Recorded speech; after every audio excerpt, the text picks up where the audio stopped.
आज के इस यूनिट 4 के फर्स्ट क्लास में आप सभी स्टूडेंट्स जो ज्वाइन कर रहे हैं आप सभी का स्वागत है। और जैसा कि आप जानते हैं इसमें कुल मिला के 4 यूनिट्स हैं। 3 यूनिट हम लोग कंप्लीट कर चुके हैं, चौथी यूनिट है, इसका पार्ट 1 है। और आप देख रहे हैं यूनिट इसको हम यहाँ से चलने से पहले एक बार आपको सिलेबस भी दिखा देते हैं कि सिलेबस इनफेक्ट आपका है क्या, है ना। उसके बाद फिर हम आगे बढ़ते हैं। देखिए सिलेबस ये आपके सामने है। इसमें ये यूनिट 4 है, कम्युनिटी हेल्थ कंसेप्ट। इसकी पूरी हेडिंग क्या है? Community health concept. और ये 3 में डिवाइडेड है।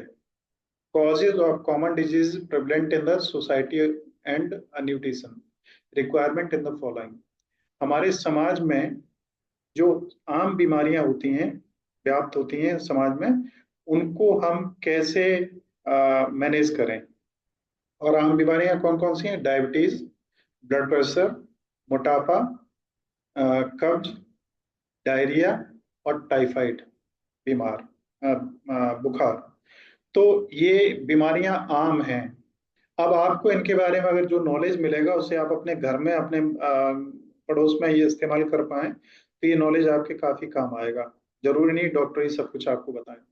उसके बाद में नेशनल और इंटरनेशनल लेवल पे कौन सी वो पॉलिसी चल रही है जिससे न्यूट्रिशन की जो कमी होती है हमारे गरीब वर्ग में, उसे हम दूर कर पाए। इसके साथ ही इम्यूनिटी बूस्टिंग फूड क्या क्या है। मैं आपके ऑफ कर दूं ये मैसेज भी, क्योंकि कोई खराब आती है, अगर गुस्सा आता है तो वो गलत करता है। अब आप मैसेज नहीं भेज पाएंगे जब मैं आपको कहूंगा उसके बाद ही। तो सेकेंड पार्ट है national and international program and policies for improving dietary nutrition, और थर्ड है इम्यूनिटी बूस्टिंग फूड। ये बहुत ही अच्छा पेपर है। इसकी चारों की चारों यूनिट बहुत सुंदर है, जो आपको इतना नॉलेज होना ही चाहिए। अब मैं फटाफट बढ़ता हूँ आज के प्रेजेंटेशन की तरफ से, जिससे ज्यादा समय न लगे। तो देखिए what we will learn today. Community health concept, causes of common health disease prevalent in society. और इसमें हम 2 बीमारियां आज कवर करेंगे, डायबिटीज एंड हाइपरटेंशन। तो अब देखिए हमारे पास में केवल इतना लिखा हुआ कम्युनिटी हेल्थ कंसेप्ट। अब कम्युनिटी हेल्थ कंसेप्ट होता क्या है, इसको हम कैसे समझेंगे। देखिए सबसे पहले ये आपके सामने है। अब इसमें कम्युनिटी हेल्थ कंसेप्ट को क्या डिफाइन किया गया है कि कम्युनिटी हेल्थ कंसेप्ट के अंदर वो चीजें आती हैं कि delivered by the layman outside hospital and clinics. एक बहुत ही कम जानकारी वाले रखने वाले लोगों के द्वारा हॉस्पिटल या क्लिनिक से बाहर, मतलब डॉक्टरों से हटके आप जो लोग जानकारी आज प्राप्त कर रहे हैं, इस जानकारी को आप जनरल पब्लिक तक ले जाएंगे, है ना। तो इसी को कम्युनिटी हेल्थ के रूप में जाना जाता है। कम्युनिटी हेल्थ जो है पब्लिक हेल्थ का एक सबसेट भी है। और ये जो क्लिनिशियंस हैं, मतलब डॉक्टर्स हैं, वो अपनी नॉर्मल ड्यूटी के रूप में अन्य लोगों को इसके बारे में जागरूक करते हैं। फिर जो वॉलंटियर्स हैं, मतलब स्वयं सेवी हैं, और सामुदायिक स्वास्थ्य चिकित्सक कर्मी हैं, वो लोग मिलके समाज में तमाम इस तरीके की बीमारियों को दूर करने में सहयोग प्रदान करते हैं। कम्युनिटी हेल्थ कंसेप्ट में यहाँ पे आप देख पा रहे हैं डेटा एंड एवोल्यूशन है, कैपेसिटी बिल्डिंग है, और ये तमाम चीजें ये कम्युनिटी हेल्थ कंसेप्ट का एक पार्ट है। कम्युनिटी हेल्थ कंसेप्ट में क्या होता है कि जो हमारे समाज में लोग हैं, चाहे वो एक ग्रुप हो, चाहे एक जियोग्राफिकल एरिया हो, चाहे एक कम्युनिटी हो, या कुछ भी हो, उसके इंटरेस्ट को ध्यान में रखते हुए, उनके स्वास्थ्य और उनकी बेहतरी को ध्यान में रखते हुए हम लोग प्रोग्राम्स को आगे बढ़ाते हैं। और ये किसी व्यक्ति विशेष से ना होकर पूरे क्षेत्र के स्वास्थ्य से संबंधित हम इसमें कार्यों को आगे बढ़ाते हैं। और इसको अगर थोड़ा समरी में कहा जाए तो बड़े स्तर पर ज्यादा लोगों के द्वारा समाज में वहाँ की जो जनसंख्या है उसमें आम होने वाली बीमारियों से उन्हें बचाने के प्रयास जो किए जाते हैं वो कम्युनिटी हेल्थ के अंतर्गत आते हैं। और इसमें जो भी सोसाइटी के मेंबर्स हैं या जो पॉपुलेशन है, उन सभी को बराबर के अधिकार मिले हुए होते हैं। ठीक है। वर्ल्ड हेल्थ ऑर्गेनाइजेशन, जिसको हम WHO कहते हैं, WHO के हिसाब से कम्युनिटी हेल्थ क्या है। WHO डिफाइन करता है कि environmental, social and economic resources to sustain emotional and physical well-being among peoples in way that advances their aspiration and satisfy their needs in their unique environment. WHO वो करता है define community health को कि एक पर्यावरण, सामाजिक, आर्थिक जो हमारे पास संसाधन है उनका प्रयोग करके और उन्हें स्थिर रखते हुए हम जो हमारी जन आकांक्षाएं हैं हमसे और उनकी जो विशेष आवश्यकताएं हैं उन्हें पूरा करने का प्रयास करते हैं, और इसे हम उनके मानसिक रूप से और भौतिक रूप से उनके विकास के लिए जो प्रयास करते हैं, इस तरीके से जो हम परिभाषित करते हैं, दोबारा हम एक परिभाषित कर दे रहे हैं कि हमारे समाज में जो लोग हैं उनका आर्थिक, सामाजिक और मानसिक विकास जिसकी वो उम्मीद करते हैं, और उसको पूरा करने के लिए हमारा जो सामाजिक सिस्टम है या आर्थिक सिस्टम है उसे ऐसा बनाया जाए कि उनकी वो आकांक्षाएं हम पूरी कर पाए। और ये आकांक्षाएं पूरी डॉक्टर्स के थ्रू नहीं, क्योंकि डॉक्टर्स की कमी बहुत ज्यादा है हिंदुस्तान में, तो बहुत ज्यादा कमी है। ऐसे में हम सामाजिक रूप से कार्यकर्ता और जो इच्छुक लोग हैं उन्हें ट्रेंड करके समाज में पहुंचाएं, जिससे वो इसमें अपना सहयोग दे सकें। अब इसके की एस्पेक्ट्स क्या हैं, देखो, here are key aspects of the community health concept. Population centered approach. Community health जो अप्रोच है उसमें क्या होता है कि इसमें सबसे ज्यादा ध्यान पॉपुलेशन पे रखा जाता है, न कि इंडिविजुअल हेल्थ पे। मतलब उस पूरे समाज पे, जैसे मान लो कहीं कॉलरा फैलता है, तो कॉलरा अगर फैलता है तो उस पूरे क्षेत्र को ध्यान में रखे हुए गतिविधियां तैयार की जाती हैं, न कि व्यक्ति विशेष को। अब धनवान लोग हैं तो वो तो हॉस्पिटल में आराम से जा सकते हैं, गरीब आदमी क्या करेगा, तो हमें पूरे समाज को ध्यान में रख के करना पड़ता है। इसके साथ ही समाज में कोई भी बीमारियां, कोई भी स्थितियां पैदा होती हैं, तो हम किस तरीके से उन बीमारियों का सामना कर सकते हैं और ओवरऑल जो वेल बीइंग है उसे कैसे सुनिश्चित कर सकते हैं। तो देखिए, इसके अंतर्गत आते हैं सोशियो इकोनॉमिक फैक्टर्स, जहाँ पे आर्थिक स्थिति लोगों में अलग अलग है, कोई गरीब है, कोई पैसे वाला है। नेक्स्ट है सोशल डिटर्मिनेंट्स ऑफ हेल्थ, सामाजिक स्तर जो है, कोई बड़ा थोड़ी सी बीमारी होगी, स्कॉट्स में जा सकता है, अपोलो में जा सकता है, आप नहीं जा सकते हैं। जेनेटिक्स, जेनेटिकल बीमारियां होती हैं जो एक वो पीढ़ी से दूसरे में जाती हैं। लाइफ स्टाइल बिहेवियर्स, उनका जीने का, खाने पीने का, रहने का तरीका अलग है। Health care system factors, health care system का मतलब गांव में अस्पताल नहीं है हर एक गांव में, शहर में बहुत अस्पताल है, अस्पताल होते हुए भी अस्पताल में नहीं जा सकते क्योंकि वो गरीब हैं। इसी वजह से तमाम योजनाएं निकाली जाती हैं, जैसे अभी निकाली गई 5 लाख तक की, 70 साल से ऊपर के जो वृद्ध हैं उन्हें फ्री ट्रीटमेंट मिलेगा। और इससे पहले जो गरीब थे उन्हें आयुष्मान योजना के अंतर्गत 5 लाख तक का ट्रीटमेंट मिलता था। आगे, सोशल डिटरमिनेंट्स ऑफ हेल्थ, वो हेल्थ के सोशल डिटरमिनेंट्स क्या हैं। समाज में बहुत असमानताएं हैं, चाहे वो सांस्कृतिक स्तर पे हो, पर्यावरण स्तर पर हो, या शिक्षा में हो, या रोजगार में हो, या रहने की जो स्थितियां उनमें हो। ये सब जो है ना हमारे समाज की जो स्थिति है उसको सुनिश्चित करते हैं कि हमें कैसे अपनी योजनाओं को कार्यान्वित करना है।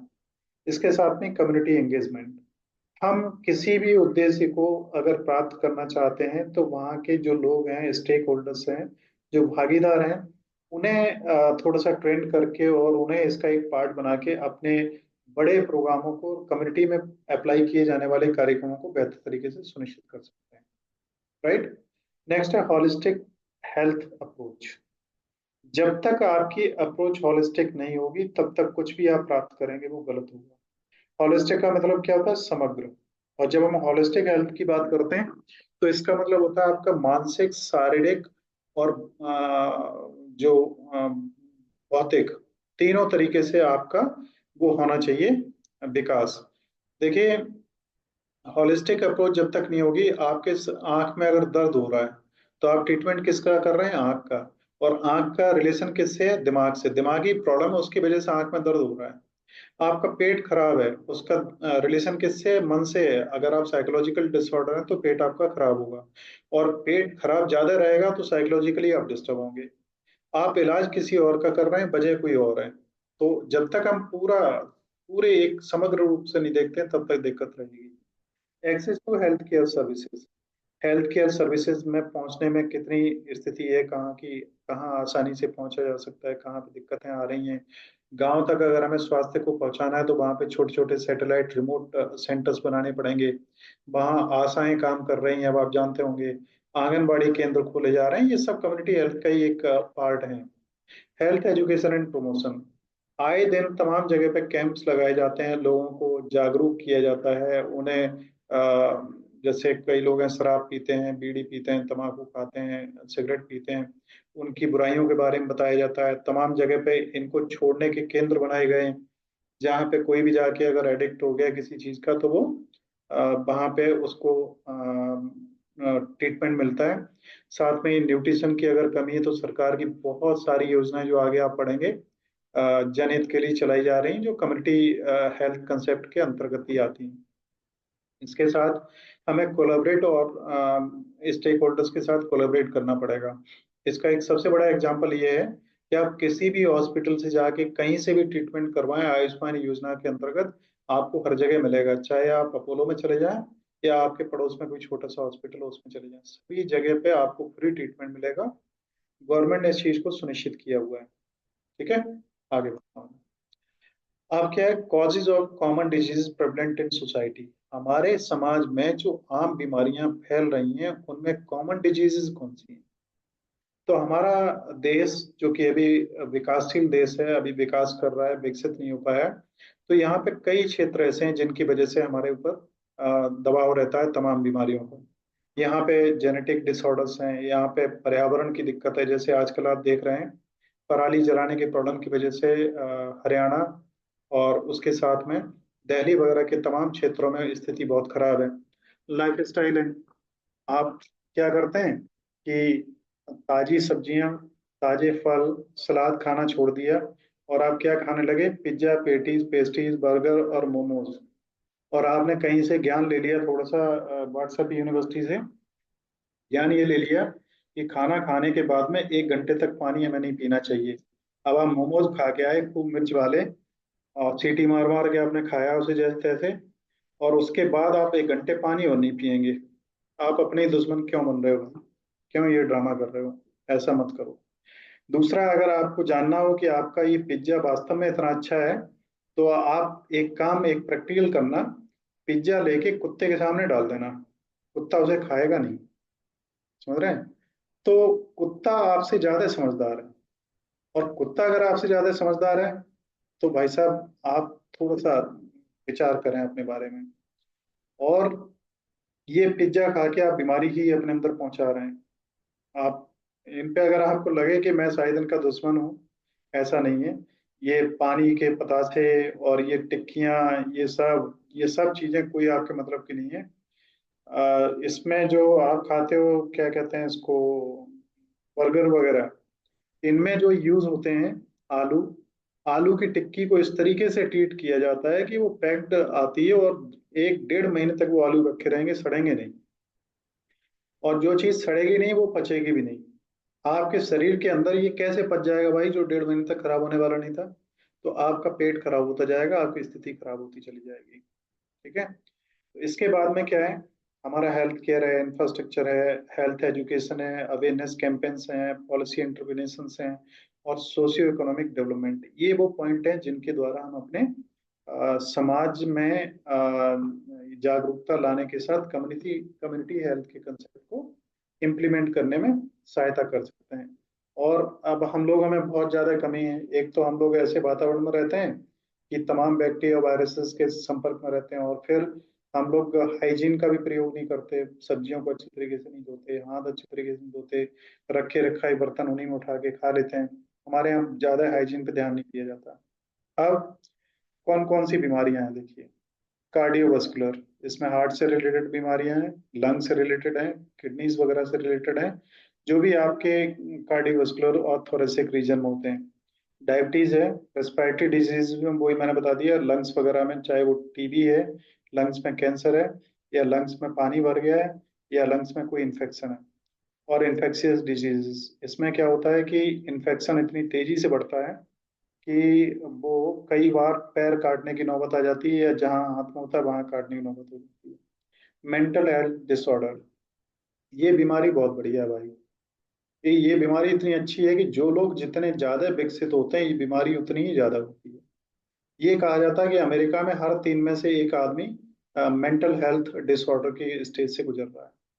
और जितनी दवाइयां नींद वाली विकसित देशों में खाई जाती हैं, यूरोप और अमेरिका में, उतनी सभी देशों में मिलकर नहीं खाई जाती हैं। तो भगवान करे ये तो और बढ़े, ज्यादा अच्छा है। विकसित होने के ये रिजल्ट हैं। आप विकसित हुए, अभी आपके पास में, पहले आप चाह रहे थे कि हमें 15,000 रुपये नौकरी मिल जाए, हम जिंदगी बिता लेंगे। 15 की हो गई तब वो 1.5 लाख की मिल जाए, 1.5 लाख की हो गई तब 1.5 करोड़ की हो जाए, 1.5 करोड़ की हो गई तब वो 150 करोड़ की हो जाए। तो ये सब चीजें बेवकूफी भरी चीजें हैं, इनसे कुछ नहीं मिलता। आप 1.5 करोड़ थे, जब आप 15,000 मिलते थे तो आपकी भूख इतनी तेज थी कि आप कुछ भी खा लेते थे, पच जाता था, पूरी रात अच्छी तरह सोते थे। अब आज क्या करते हैं, रात को सोते समय भी 2 गोलियां खाते हैं, सुबह उठ के भी एक खाली पेट वाली गोली खाते हैं। और खाने में फिर आप कहते हैं खिचड़ी बना लो या दाल दे दो बस।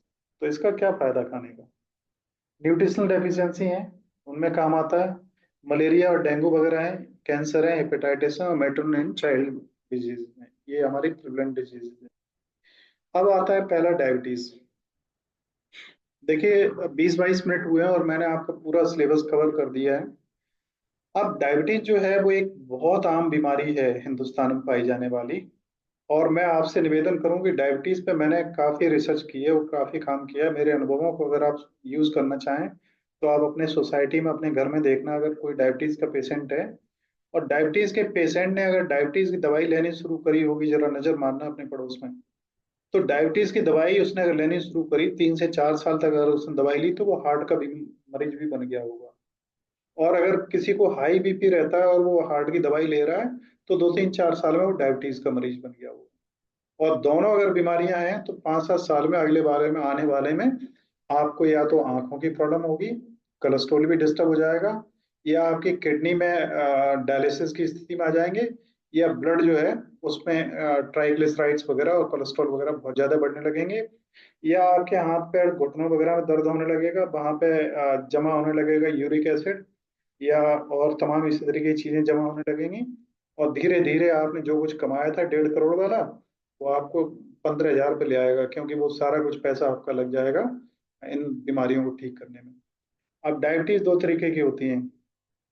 एक डायबिटीज जो है वो होती है टाइप 1। टाइप 1 डायबिटीज जो होती है, ये बचपन से ही होती है, जब इंसुलिन हमारी बॉडी में नहीं बनता। और टाइप 2 होती है हमारे पैदा होने के बाद में, हमने जो बुरे कर्म करे हैं, ये पिज्जा बर्गर और पेटीज ये ढंग से खींची हैं, ये पैदा कर देती हैं हमारे अंदर। ठीक है, आगे बढ़ते हैं। और सबसे ज्यादा चीनी, मीठा होने की वजह से आप खाते हैं। सुक्रोज जो है, ये बहुत बड़ा कारण है हमारे डायबिटीज का। आपको अगर डायबिटीज है तो मैं आपसे कहूंगा मीठे फल खाइए, तरबूज खूब खाइए, खूब मीठा होता है। खाने के बाद चेक करवा लेना, पेट भर के तरबूज खाएं, आम खाएं, चेक करवा लेना, डायबिटीज बढ़ेगी नहीं। लेकिन कंसेप्ट ऐसा हो गया डॉक्टर का, मीठे को छूना नहीं, तो फल को भी नहीं छुएंगे। क्योंकि दिक्कत सुक्रोज सुक्रोज से होती है, इस फ्रक्टोज से नहीं। जितने आपके फल होते हैं उनमें फ्रक्टोज होता है। तो होता क्या है, देखो, ये हमारी नॉर्मल ब्लड शुगर है। इस नॉर्मल ब्लड शुगर में ये जो पीले पीले कण आपको दिखाई दे रहे हैं, ये जो हैं, ये ग्लूकोज के हैं। और ये हाई ब्लड शुगर है। हाई ब्लड शुगर में जिसको हम शुगर कहते हैं उसी को ही ग्लूकोज कहा जाता है, पढ़े लिखे लोगों की भाषा में। ठीक है, तो आप ये पढ़े लिखे हैं थोड़े से, हाँ। तो इसको, ग्लूकोज को ही शुगर कहा जाता है। अब तो शुगर की प्रॉब्लम हो गई, मतलब आपके शरीर में शुगर के जो कण हैं ग्लूकोज के रूप में, उनकी संख्या ज्यादा बढ़ गई। इसमें देखो पीले पीले कितने हैं। और ब्लड सेल्स इसमें कम होने लगती हैं और इधर ब्लड सेल ज्यादा हैं। तभी आपकी ये दिक्कत खड़ी हो जाती है। ठीक है। और कारण क्या होता है, ऑटो इम्यून डिजीज होती हैं। ऑटो इम्यून डिजीज कौन सी होती हैं, जो ऐसी स्थिति जहाँ पे हमारी जो रोग प्रतिरोधक क्षमता है, जिसको हम WBC कहते हैं, और इम्यून सिस्टम है, वो खुद की अपनी सेल्स का दुश्मन बन जाता है। अपनी सेल्स को वो नहीं पहचान पाता। जैसे आपने सिक्योरिटी गार्ड घर पे रखा और वो मालिक को नहीं पहचान पाया, उसने देखा कि दबे पांव घर में कौन घुस रहा है रात को 1 बजे, और उसने गोली मार दी उसे। उसी तरीके से हमारी बॉडी काम करने लगती है। ठीक है, आगे बढ़ता हूँ मैं। देखिए, टाइप 2 डायबिटीज मैंने कारण आपको बता दिया है, और इसके होने के पीछे कई कारण होते हैं। जेनेटिक्स भी हो सकता है, ज्यादा मोटापा भी हो सकता है, और खाने के बाद आप सोते रहते हैं वो भी हो सकता है। आपका लाइफ स्टाइल बड़ा अच्छा है, क्योंकि अब 1.5 करोड़ रुपए आप कमा रहे हो, एसी के रूम में आराम से बैठो, खूब अच्छी अच्छी चीजें मंगा के प्रोटीन विटामिन और चीनी वाली मिठाइयाँ खाओ। बस ये पुअर डाइट के अंतर्गत आते हैं। आप पिज्जा पेस्ट्रीज यही सब चीजें रोज खाओ, और फ्रेश चीजें कुछ भी मत लो। इससे क्या होता है, ये एडल्ट्स में सबसे ज्यादा होती है, और इसको कम एज में इसको डायग्नोज भी थोड़ा सा मुश्किल करना होता है। कैसे पता लगेगा हमें डायबिटीज हो गई? प्यास बहुत ज्यादा लगेगी बार बार, और चोट लग जाएगी, ब्लड जल्दी जमा नहीं हो, वो जमेगा नहीं। थकान महसूस होगी, मैडम देखो सिर रख के लेट गई बेचारी, काम करना था लेकिन इनको दम नहीं रही तो बैठ गई। जो ब्लड विजन होगा, मतलब आंखों से क्लियर नहीं दिखाई देगा, अंधेरा जैसा होगा, और मतलब एक चीजें डबल डबल दिखाई देंगी। फ्रीक्वेंट यूरिनेशन, बार बार आप यूरिन जाएंगे। अनएक्सप्लेन्ड वेट लॉस, या तो वेट घटेगा या वेट ज्यादा बढ़ेगा, आप समझ लो ये शुगर है। अगला, डायबिटीज में gestational diabetes, hormonal change during pregnancy leads to insulin resistance. जब माताएं गर्भ धारण करती हैं, उस समय उनके तमाम हार्मोनल चेंज होते हैं बॉडी के अंदर, क्योंकि जो बच्चा पल रहा है उसको बहुत सारे हार्मोन्स और बहुत सारी ग्लैंड्स हैं, उन्हें एक्टिवेट होना है, वो आता है। तब जाके उसके बॉडी में कहीं ये एडॉप्ट कर पाती है। ऐसे में कई बार डायबिटीज के चांसेस बहुत ज्यादा बढ़ जाते हैं, और टाइप 2 डायबिटीज ऐसी स्थिति में हो जाता है। डायबिटीज में न्यूट्रिशनल मैनेजमेंट में आपको क्या करना है, कार्बोहाइड्रेट की जो मात्रा है उसे थोड़ा सा लिमिट करना है, क्योंकि इसमें ग्लाइसेमिक इंडेक्स जितना कम हो उतनी वाली चीजें आप लीजिए। और प्रोटीन्स की जो मात्रा है वो आपको जिनसे मिल रही है उन्हें लीजिए। Limit red and processed meat, meat वगैरह खाना पीना आप थोड़ा सा कम कर दीजिए। अब इधर की जो चीजें हैं इन्हें मैं ज्यादा एक्सप्लेन नहीं करूंगा, क्योंकि टाइम थोड़ा है। मैं आगे बढ़ता हूँ, और नहीं तो मैं एक काम करता हूँ कि डायबिटीज और हाइपरटेंशन को कल की क्लास में ले लूंगा, क्योंकि इम्पोर्टेंट है, मैं जल्दी में कवर करूंगा तो बात बनेगी नहीं। इसलिए आज की क्लास में यहीं तक रखता हूँ, और आप सभी के माइक्रोफोन्स को मैं एक्टिवेट कर रहा हूँ, क्योंकि 2-4 मिनट का टाइम आपको मिलना चाहिए। आपके अंदर अगर कोई प्रश्न है तो उनके लिए, तो मैं आपको परमिशन दे रहा हूँ कि आप अपने माइक्रोफोन्स को अनम्यूट कर सकते हैं, और अगर कोई क्वेश्चन है तो वो पूछ लीजिए। Yes, your microphone have been activated, you can ask a question. Sir yes आपने जो ऐसे जी। सर आपने बोला था कि डायबिटीज पिज्जा वगैरह से ज्यादा होती है नॉर्मली जब बाहर की चीज खाते हैं, लेकिन जो पुराने लोग हैं उनमें भी डायबिटीज देखी जाती है, जिसकी वजह से उनकी मतलब डेथ तक हो गई है। 4-5 साल डायबिटीज के वो पेशेंट रहे और मेडिसिन ली उन्होंने, फिर उनकी डेथ हो गई। ऐसा क्यों होता है? क्योंकि वो उस टाइम में तो ये पिज्जा बर्गर वगैरह नहीं होते थे, ना वो लोग खाते थे। कितने पहले की बात कर रहे हो आप? जो अंकल जिनकी डेथ हुई मेरे पड़ोस में, वो 70 के प्लस एज थी उनकी, 65 थी जब उनको डायबिटीज हुई थी, और 70 में उनकी डेथ हो गई 5 साल के अंदर ही।